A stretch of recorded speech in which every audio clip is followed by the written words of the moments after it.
There has always been housing in the downtown area, but nothing quite like what's happening now. In and around downtown Milwaukee, vacant and underused office, industrial, and warehouse buildings are increasingly being converted to apartments and condominiums. And new apartment and condo units are also being created. Much of what's happening is in Alderman Paul Henningson's district. One of the big things we did was the Riverwalk, create a lot of excitement. We also changed the image of downtown as having crime. We've not ever had any crime, but we've helped change that image, and so it's a very safe area. Three, we did interest some creative rehabbers. Interest rates were down. We did participate in some of the financing packages.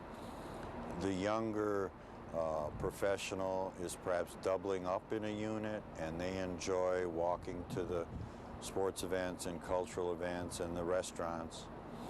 The older empty nesters are attracted by those same sorts of attributes downtown, and they've understood now that we don't have a safety problem.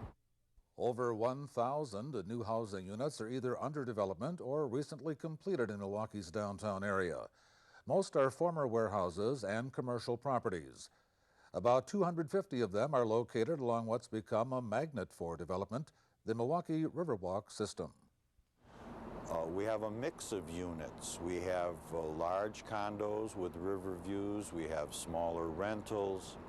We have the warehouse type situation in the 3rd Ward, where big lofts, you can get a whole half of a floor and with very high ceilings.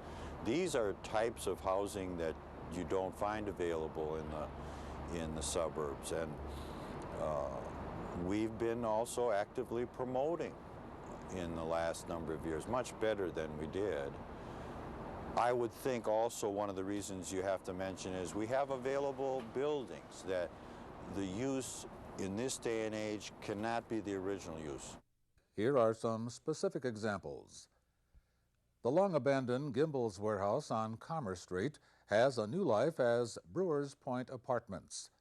The $8 million investment has created 107 apartments, 40 one-bedroom and 47 two-bedroom units, and 20 studio apartments. Milwaukee's Economic Development Corporation provided a $1.2 million second mortgage. To the south, at the Calker Building, former office space is being converted into 19 condominiums. There is no city funding involved. Nearby, City Hall Square, where the city is providing infrastructure changes and a $2.3 million loan. The fanciest newcomer, the Riverfront Lofts condominiums in the former Nelson Brothers warehouse, 36 luxury condominiums. Even further south, construction began in January on the $11.5 million renovation of 2 historic and largely vacant buildings on the Milwaukee River. 79 loft-style condos, privately financed and developed.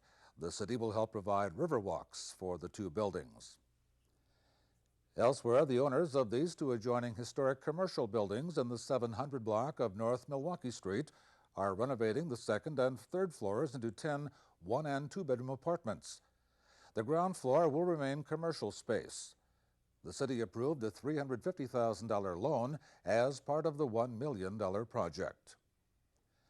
Another phase of the successful East Point residential development opened this fall. The $15 million Lake Bluff at East Point, a 109-unit luxury apartment building in the 1300 block of North Prospect. The city approved a $1.5 million second mortgage loan as part of the project, as well as public infrastructure. Alderman Henningson says Phase 1 of Park East showed the market existed for downtown residential development. And that stood empty for many years, and it took a creative solution, partnership between some of the private sector businesses and the city, and it showed it was possible, and it rented up far faster than the real estate professionals thought. So that a signal was sent out that there was a market. They talk about absorption rate, that you cannot do more than so many units a year because the tenants won't be there. That was disproved in that project. Nearby at Lyon and Van Buren, Lyon Square is under development. The 45 units are to be completed in the fall of next year. It's one of a number of condo projects for this developer on the east side. The demand for housing is leading developers to look at other potential projects. Downtown Milwaukee is typical of what's happening in urban areas elsewhere in this country. This is not a unique phenomenon in Milwaukee. We're seeing all over the country in downtowns new housing units come back. But I think here, especially because of all we did to enhance the river with the river walk, we did get a lot of favorable publicity, and it did open up people's eyes to the fact that there's a resource and an amenity downtown that everyone for years had turned their back to. I would think that we're going to eventually come to where we just have no more buildings, though. But in the meantime, watch for continued downtown development as Milwaukee and urban cities elsewhere discover that housing and residents are vital for the creation of a thriving downtown.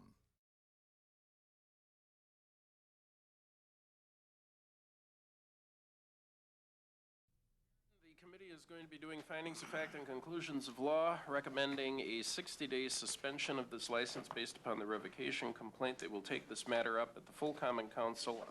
Their meeting at 9:30 a.m. This assistant city attorney is a familiar face to those who watch meetings of the Common Council or its Utilities and Licenses Committee. But much of his life revolves around a track, a railroad track, and the hobby he loves, model trains. I've been a model railroader since I was 4 years old. And in fact, I have pictures of my father taking me down to the train station in Sheboygan, where I grew up. And I've just never lost the interest. Occasionally people have asked me why I like trains. I don't know why I like trains, I just do. Every Christmas season, Schrimpf can be found tending to his model trains, lubricating, adjusting, cleaning, and sweeping up the constantly falling pine needles.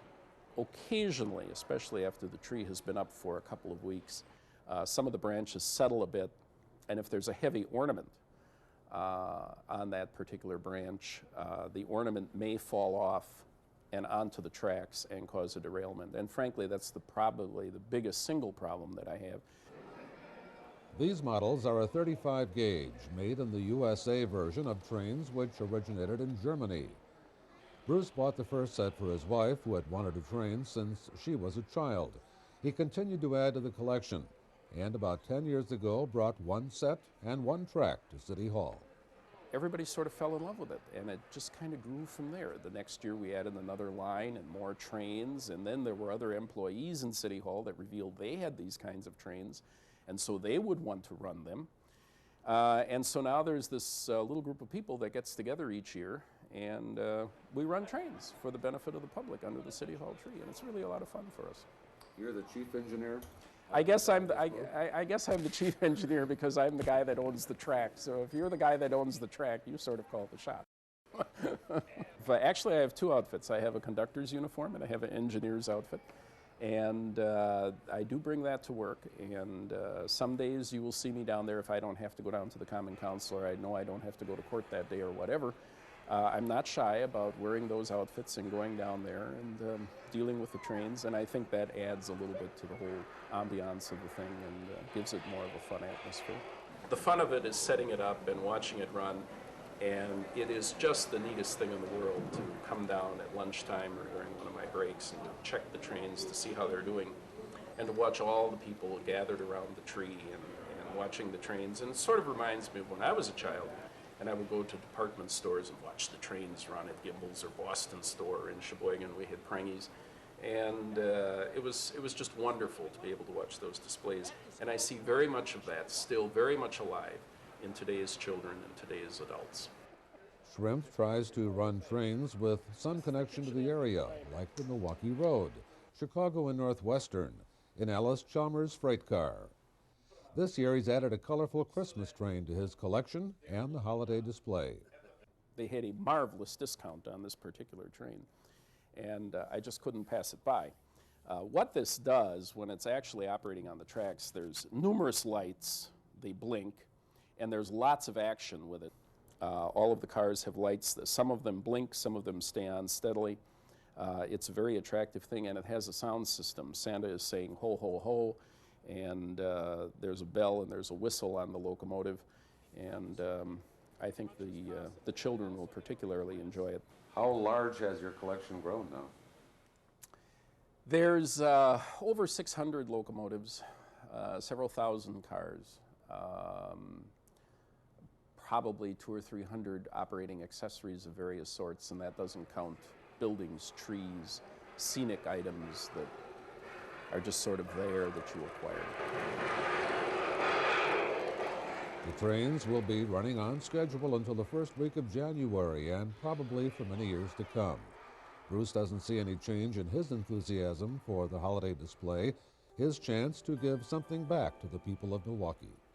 Some people think that, you know, this is such a big gift that I'm giving. In one way, I get to play with my trains at work. So, so it has that advantage for me, and it is fun. It's a lot of fun to be able to reminisce about the history of railroading in Milwaukee and what it meant to Milwaukee, and it's fun to be able to gauge and watch the reactions of people, and it adds, I think, a certain charm. I think there's a certain connection between having a tree up at the holiday season and a train running around under the tree.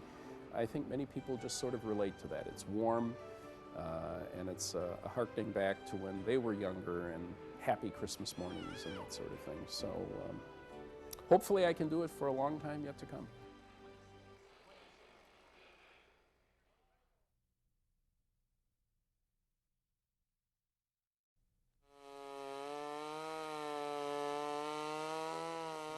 The City of Milwaukee manages about 200,000 street trees, and the goal of our program is to increase the aesthetic value of properties and the city as a whole, but also we provide reduced heating and cooling costs year-round. We reduce stormwater runoff. One other thing is that it does increase property values. Mature shade trees have proven to increase property values up to 40%. In their natural setting, trees prune themselves, but in the city they need lots of care and maintenance. The goal of the urban forestry specialist is to produce a strong tree with a good structure. They use a lift truck or a climbing rope and harness called a saddle. The main difference between rope and saddle pruning and lift truck pruning is that rope and saddle climbing is very good for young trees during the training phase. They tend to be thicker, a lot thicker growth, and the rope and saddle climber can maneuver themselves in the tree to make the training cuts that that tree is going to need to become a healthy, mature tree. A lot of times with larger trees in particular, the lift truck becomes a very efficient tool because of the time it takes to maneuver through a very large tree, such as the big elms we have in our system. In most situations for our tree sizes in our tree population, the rope and saddle climber can outproduce the lift truck as far as efficiency and cost per tree. And that's been the basis of our pruning program is the rope and saddle climber. We prune over 40,000 trees a year by rope and saddle versus, say, 10 to 15,000 from lift trucks. This can be a hazardous job, so safety and physical fitness is important. During 6 months of training, the arborist learns how to move, what to cut, and what the tree needs based on its size, species, and condition.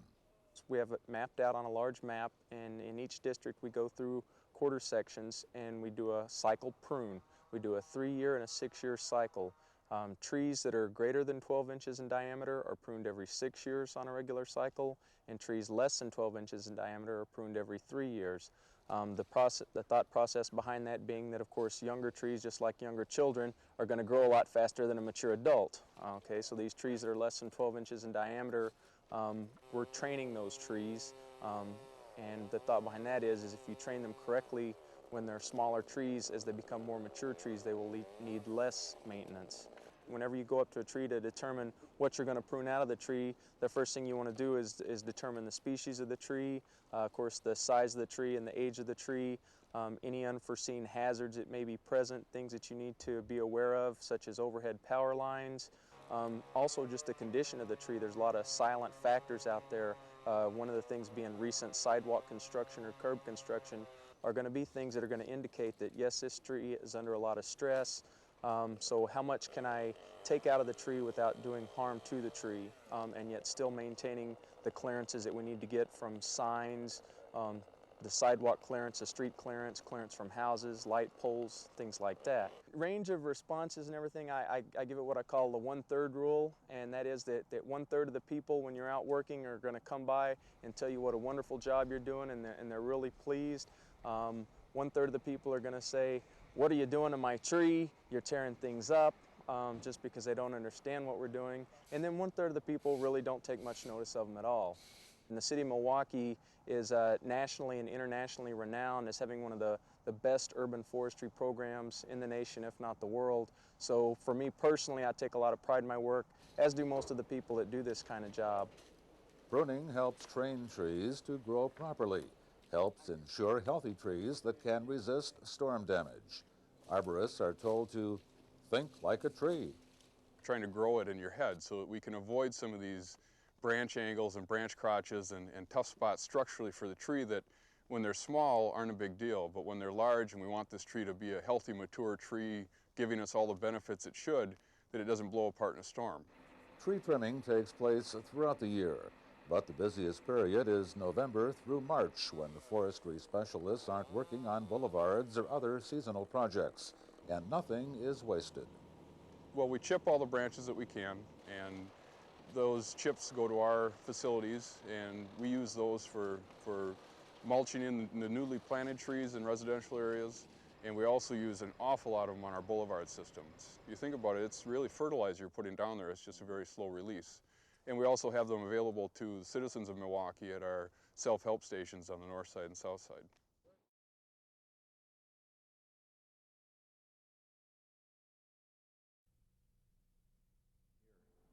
It's a plan that keeps taxes down, improves safety, promotes quality education, and adds to the livability and the viability of the city as we move into the 21st century. As he unveiled his 1999 budget in September, the mayor said it would promote efficiency and quality in city government service. 7 weeks later, the Common Council finished its review. 17 ayes. 17 ayes, the ayes have it. The budget is approved. Every alderman didn't agree with every amendment, but liked maintaining services. Once again, the budget lowers the property tax rate for city purposes, $9.71 per $1,000 of assessed valuation, while it extends a 10-year effort to hold the budget at or below the rate of inflation. The mayor has a very clear philosophy in terms of preparing budgets, and that is to, one, add value to the community. He wants to ensure that every dollar that he takes from taxpayers' pocket really, truly adds and enriches the community. Beyond that, kind of the next charge is to make sure that we hold that spending to the rate of inflation. And the reason behind that and why it's so important is that we really want to make sure that we're not asking taxpayers every year to pay more for services that we offer to them in real terms. So I don't see anything wrong with that. You know, you try to add value while maintaining, lean and mean workforce. And I think we are probably, I know we're lean and mean, but you have to add value too. In other words, you maintain those services and you try to expand on those services that we already have. Try to do things more efficiently, do things better. When you line up to pay the bill or send it in the mail, remember that it's a combined bill with 6 governmental units collecting taxes. The total amount is 25 cents per 1,000, lower than the 1998 budget. The collections are split this way. About 1/3 of every tax dollar goes for city services.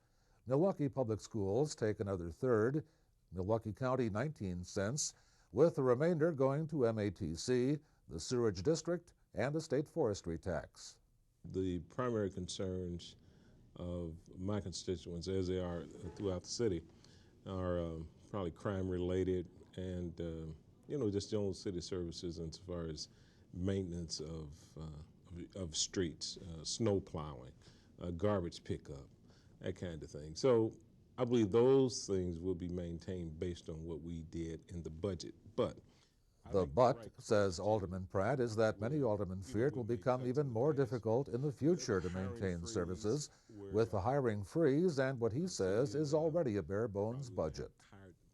I think that we have put together a good set of resources to help deliver services in 1999. It's always a challenge for us every year, and I think it's in part made easier by the fact that the city of Milwaukee is very heavily grounded in strategic planning, and we do really use that as a guide to help set spending priorities.